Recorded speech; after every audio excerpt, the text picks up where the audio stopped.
जय श्री राधा रानी सरकार की, जय श्री कृष्ण भगवान की, जय श्री लक्ष्मी नारायण जी भगवान की, जय श्री गौरी शंकर जी भगवान की, जय तुलसी माता की। मंदिर श्री बंसी वाले महात्मा यूट्यूब चैनल की ओर से आज हम आपको कार्तिक मास महत्म के अध्याय 17 की परम सुंदर कथा को सुनाने जा रहे हैं। आज की इस कथा में भगवान शिव के द्वारा जलंधर दैत्य का वध होता है। तो कथा इस प्रकार है। देवऋषि नारद जी राजा पृथु से आगे की कथा का वर्णन करते हुए कहने लगे हैं कि हे राजन, जब वह दैत्यपति जलंधर पार्वती को न देखकर युद्ध भूमि में लौट आया और गांधर्वी माया विलीन हो गई, तब वृषभ ध्वज भगवान शिव चैतन्य हुए हैं। माया के अंतर ध्यान हो जाने पर भगवान शिव को ज्ञान हुआ है। इसके बाद भगवान शिवजी विस्मित मन तथा क्रुद्ध होकर जलंधर से युद्ध करने के लिए चल दिए हैं।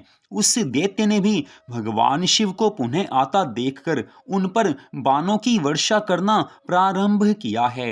भगवान शिवजी ने बलशाली उस जलंधर के द्वारा छोड़े गए उग्र बाणों को अपने श्रेष्ठ बाणों से बड़ी शीघ्रता से काट कर गिरा दिया। त्रिभुवन संहार करता भगवान शिव के लिए ये कोई अद्भुत बात नहीं है। तदनंतर अद्भुत पराक्रम वाले भगवान शिव को देखकर जलंधर ने उन्हें मोहित करने के लिए माया की पार्वती बनाई है। शिवजी ने रथ पर स्थित बंधी हुई, विलाप करती हुई और शुंभ तथा निशुंभ के द्वारा मारी जाती हुई पार्वती को देखा। तब उस स्थिति वाली पार्वती को देखकर लौकिक गति प्रदर्शित करते हुए भगवान शिवजी सामान्य जनों की तरह अत्यंत व्याकुल हो उठे हैं। इसके पश्चात जलंधर ने पुंख तक धंसने वाले 3 बाणों से वेग पूर्वक भगवान शिवजी के सिर, हृदय तथा उदर प्रदेश पर प्रहार किया है तथा महालीला करने वाले और ज्ञान तत्व वाले भगवान शिव ने क्षण भर में अग्नि ज्वाला के समूह से युक्त अत्यंत भयंकर रौद्र रूप धारण किया है। उनके इस अति महारौद्र रूप को देखकर महादैत्यगण सम्मुख खड़े रहने में असमर्थ हो गए और 10 दिशाओं में भागने लगे हैं। उस समय वीरों में विख्यात शुंभ और निशुंभ भी काफी ज्यादा भयभीत हो गए हैं। उस संग्राम में चारों ओर महा हाहाकार होने लगा है। तब उन दोनों को भागते हुए देखकर क्रुद्ध हुए रुद्र भगवान ने धिक्कार कर उन शुंभ और निशुंभ को इस प्रकार शाप दिया है कि तुम दोनों दैत्य महान दुष्ट हो, तुम दोनों पार्वती को दंड देने वाले हो, मेरा महान अपराध करने वाले हो और इस संग्राम से भाग रहे हो। युद्ध से भागने वालों को नहीं मारना चाहिए, अतः मैं तुम दोनों का वध तो नहीं करूंगा, किंतु गौरी मेरे युद्ध से भागे हुए तुम दोनों का वध अवश्य करेंगी। अभी भगवान शिवजी ये बात कह ही रहे थे कि जलती हुई अग्नि के समान समुद्रपुत्र जलंधर अत्याधिक क्रुद्ध हो उठा है। उसने बड़े वेग के साथ भगवान शिवजी पर तीक्ष्ण बाणों की वर्षा करना प्रारंभ कर दिया है, जिससे पृथ्वी तल बाणों के अंधकार से ढक गया। अभी रुद्र भगवान उसके बाणों को काटने में लगे ही थे कि इतने में उस बलशाली ने परिघ से वृषभ पर प्रहार किया है। उस प्रहार से आहत हुआ वृषभ रणभूमि से पीछे की ओर हटने लगा। भगवान शिवजी के द्वारा खींचे जाने पर भी वह युद्ध भूमि में स्थिर नहीं रह सका। हे राजन, उस समय महारुद्र ने सभी के लिए अति दुस्सह अपना तेज लोक में दिखाया, यह सत्य है। उन प्रभु रुद्र ने अत्याधिक क्रुद्ध होकर रौद्र रूप धारण किया है और वे सहसा प्रलय काल की अग्नि के समान अत्यंत भयंकर हो गए हैं। आज भगवान शिव का ये रूप देखकर त्रिलोकी भर में हाहाकार मचा हुआ है। जगत की रक्षा करने वाले उन महाप्रभु भगवान शिव ने ब्रह्मा के वचन की रक्षा करते हुए और हृदय में दया का भाव रखते हुए उस दैत्य के वध के लिए मन में निश्चय किया है। उस समय क्रोध करके अपनी लीला से त्रिशूलधारी भगवान शंकर ने महासमुद्र में अपने पैर के अंगूठे से शीघ्र ही भयानक तथा अद्भुत रथ चक्र का निर्माण किया है। उन्होंने उस महासमुद्र में अत्यंत जाज्वल्यमान रथ चक्र का निर्माण करके तथा यह स्मरण कर कि निश्चय ही इससे तीनों लोकों का वध किया जा सकता है, वे दक्ष, अंधक, त्रिपुर तथा यज्ञ का विनाश करने वाले भगवान शिव हंसकर कहने लगे हैं कि हे जलंधर, मैंने महासमुद्र में अपने पैर के अंगूठे से इस चक्र का निर्माण किया है। यदि तुम बलवान हो तो इस चक्र को पानी के बाहर करके मुझसे युद्ध करने के लिए ठहरो, अन्यथा मेरे सामने से भाग जाओ। इतनी कथा सुनाकर आज देवऋषि नारद जी राजा पृथु से कहने लगे हैं कि हे राजन, भगवान शिव के इन वचनों को सुनकर जलंधर की आंखें क्रोध से जलने लगी हैं और वह अपने क्रोध भरे नेत्रों से भगवान शिव को जलाता हुआ सा उनकी ओर देखकर कहने लगा है। जलंधर बोला कि हे शिव, मैं रेखा के समान इस चक्र सुदर्शन को उठाकर गणों सहित तुम्हारा और देवताओं के साथ समस्त लोकों का वध कर गरुड़ के समान अपना भाग ग्रहण करूंगा। हे महेश्वर, मैं इंद्र सहित चर अचर सभी का नाश करने में समर्थ हूँ। इस त्रिलोकी में ऐसा कौन है जो मेरे बाणों से बच सकता हो? मैंने अपनी बाल्यावस्था में ही तपस्या के प्रभाव से भगवान ब्रह्मा को भी जीत लिया था और वे बलवान ब्रह्मा मुनियों और देवताओं के साथ मेरे घर में हैं। हे रुद्र, मैंने चराचर संपूर्ण त्रिलोकी को क्षण मात्र में जला दिया और अपनी तपस्या से भगवान विष्णु को भी जीत लिया है। फिर मैं तुम्हें क्या समझ सकता हूँ? इंद्र, अग्नि, यम, कुबेर, वायु, वरुण आदि भी मेरे पराक्रम को उसी प्रकार नहीं सह सकते जिस प्रकार सर्प गरुड़ की गंध को भी सहन नहीं कर सकते हैं। हे शिव, स्वर्ग तथा भूलोक में मेरे लिए कोई वाहन नहीं मिला। मैंने समस्त पर्वतों पर जाकर सभी गणेश्वरों को पराजित किया है। मैंने अपनी हृदय की इच्छा को पूर्ण करने के लिए पर्वतराज हिमालय, मंदर, शोभामय नील पर्वत तथा सुंदर मेरु पर्वत को अपने बाहुदंड से घिस डाला है। मैंने विष्णु जी के सहित गरुड़ को नागपाश में बांध लिया और उर्वशी आदि अप्सराओं को अपने कारागार में बंदी बना लिया है। हे रुद्र, त्रिलोकी पर विजय प्राप्त करने वाले मुझ सिंधु पुत्र महाबलवान महादैत्य जलंधर को तुम नहीं जानते हो। इतनी कथा सुनाकर देवऋषि नारद जी राजा पृथु से कहने लगे हैं कि हे राजन, आज जलंधर दैत्य ने अपनी अमंगल वाणी के द्वारा भगवान रुद्र का अपमान किया है, कटु वचनों से भगवान शिव को क्रोधित किया है। उस दुष्ट के द्वारा कहे गए अमंगल वचन को सुनकर महादेव भगवान आज हंस पड़े हैं और फिर क्रोध से युक्त हुए हैं। उन्होंने अपने पैर के अंगूठे से जिस सुदर्शन नामक चक्र का निर्माण किया था उसको अपने हाथों में ले लिया है और उससे जलंधर को मारने के लिए आज रुद्र भगवान उद्यत हो गए हैं। भगवान शिव ने प्रलय काल की अग्नि के सदृश उस करोड़ों सूर्यों के समान देदीप्यमान उस सुदर्शन चक्र को आज जलंधर दैत्य पर फेंक दिया है। आकाश तथा भूमि को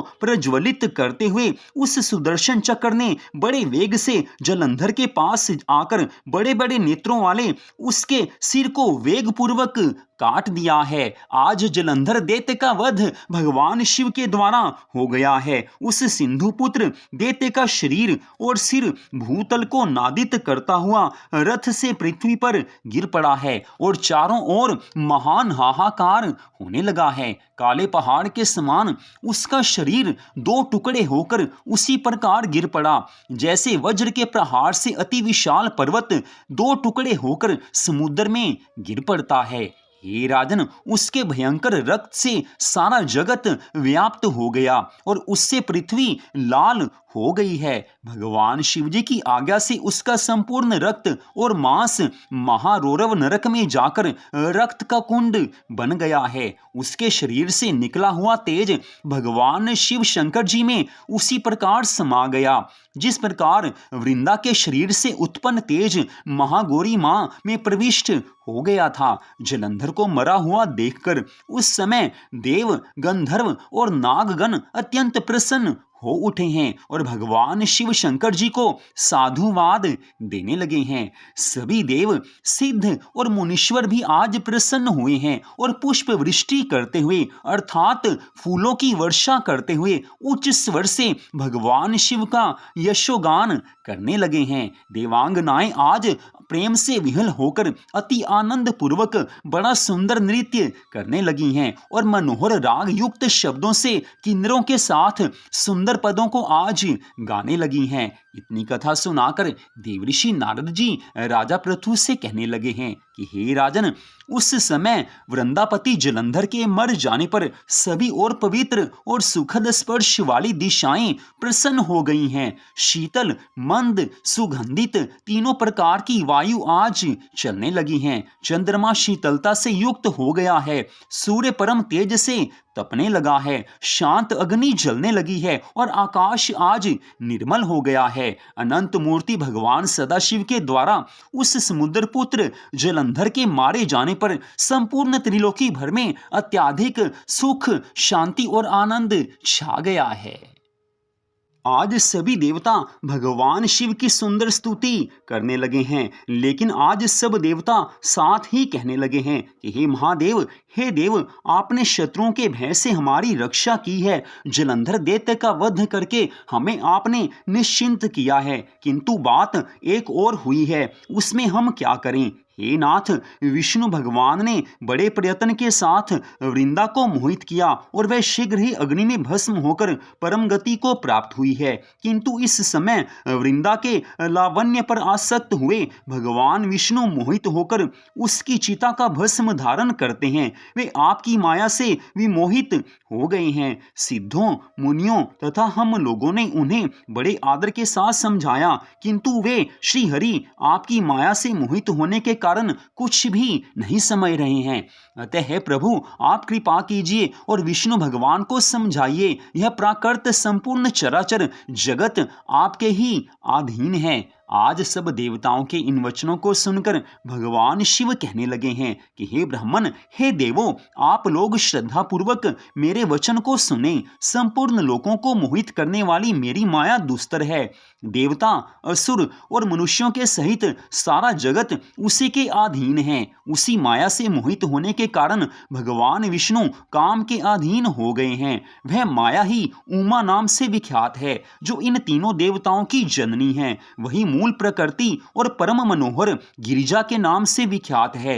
हे देवताओं, आप लोग विष्णु भगवान का मोह दूर करने के लिए शीघ्र ही शरणदायिनी, मोहिनी तथा सभी कामनाएं पूर्ण करने वाली शिवा नामक माया की शरण में जाइए और उस मेरी शक्ति को संतुष्ट करने वाली स्तुति कीजिए। यदि वे प्रसन्न हो जाएंगी तो आप लोगों का सारा कार्य अवश्य पूर्ण करेंगी।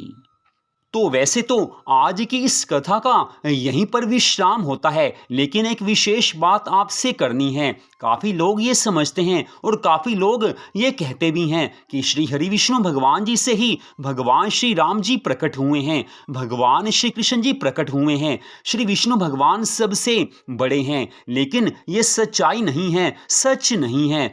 श्री ब्रह्म वैवर्त पुराण में पूरी तरह से इसके बारे में बताया गया है कि सृष्टि के आदि में कौन था, उसके बाद कौन कौन प्रकट हुआ है। तो वो हम थोड़े शब्दों में आपको यहाँ पर बता रहे हैं। श्री ब्रह्म वैवर्त पुराण में स्पष्ट बताया गया है कि सृष्टि के आदि में केवल भगवान श्री कृष्ण जी विराजमान थे। उन्होंने ये सोचा कि मैं अकेला हूँ, इस कारण आनंद मुझे नहीं आता है, तो उनके वाम अंग से, वाम भाग से श्री राधा रानी का प्रकट हुआ है। तो आदि में भगवान श्री कृष्ण जी थे, उनमें से श्री राधा रानी का प्राकट्य हुआ है। श्री राधा कृष्ण एक हैं। उसके बाद श्री राधा कृष्ण भगवान जी से ही भगवान श्री राम प्रकट हुए हैं, भगवान शिव शंकर भोलेनाथ प्रकट हुए हैं, भगवान श्री हरि विष्णु जी प्रकट हुए हैं, बाकी सभी देवी देवता उनसे ही प्रकट हुए हैं। तो सबसे बड़े जो सबसे आदि में हैं वो केवल भगवान श्री कृष्ण जी हैं और उनकी आह्लादनी शक्ति श्री राधा रानी सरकार हैं। भगवान श्री कृष्ण शक्तिमान हैं तो श्री राधा रानी सरकार उनकी शक्ति हैं। श्री ब्रह्म वैवर्त पुराण में ये सारी कथा आती है। आप कभी भी चाहें तो वहां पर इस कथा को आप पढ़ सकते हैं, सुन सकते हैं। तो अगले भाग में आप इससे आगे की कथा को सुन पाएंगे। तो मंदिर शिव बंसी वाले महात्मा यूट्यूब चैनल की ओर से आज की इस परम सुंदर कथा को आपने सुना, आप सबका हार्दिक धन्यवाद। भगवान श्री राधा कृष्ण जी की अनंत कृपा सदा आप सब पर, आपके परिवार पर बनी रहे। करेंगे। इसी मंगल कामना के साथ जय श्री राधा रानी सरकार की, जय श्री कृष्ण भगवान की, जय श्री लक्ष्मी नारायण जी भगवान की, जय श्री गौरी शंकर जी भगवान की, जय तुलसी माता की, जय सदगुरुदेव श्री बंसी वाले महाराज की, जय कार्तिक मास महत्यम की। जय जय श्री राधे, जय जय श्री राधे, जय जय श्री राधे श्याम।